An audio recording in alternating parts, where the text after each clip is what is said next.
Vitajte. Tento diel bude patriť umývadlám a vodovodným batériám.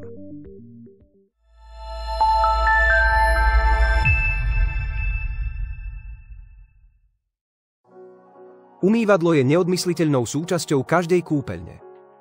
Slúži nielen na hygienu rúk, ale často aj na iné úkony, ako je umývanie tváre či zubov.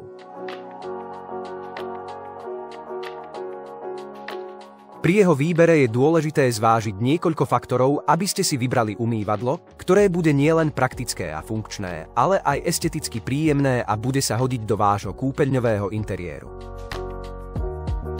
Umývadlá sa delia na niekoľko základných typov.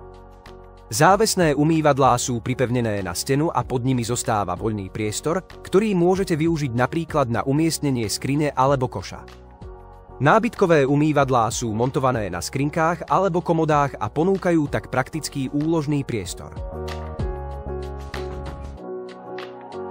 Ďalší obľúbený typ je umývadlo na dosku, ktorá môže byť vyrobená z rôznych materiálov, ako je napríklad kameň alebo drevo. Tento typ umývadla pôsobí veľmi elegantne a luxusne.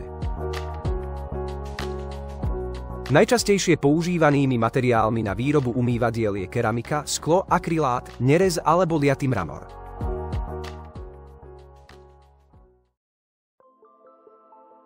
Vodovodné batérie sú súčasťou každej kúpeľne na umývadle, vo vani, v sprchovom kúte. Je dôležité si starostlivo vybrať ten správny model, aby batéria bola ozdobou kúpeľne a esteticky harmonizovala s ostatnými doplnkami. Na výber je niekoľko typov vodovodných batérií. Umývadlové, vaňové, kuchynské do sprchových kútov, zmiešavacie, ako aj retro na každú vodu zvlášť kohútik. Pred samotnou realizáciou je dobré si zvážiť, či chcete stojankovú batériu alebo vodovodnú batériu zapustenú pod omietku. Podomietkový variant je estetickým prvkom v sprchovom kúte a pri vani.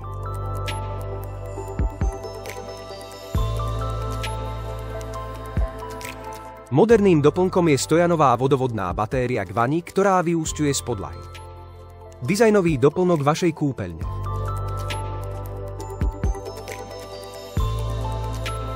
Ďalší diel seriálu od stavebnej keramiky sa bude venovať toaletám a bidetom.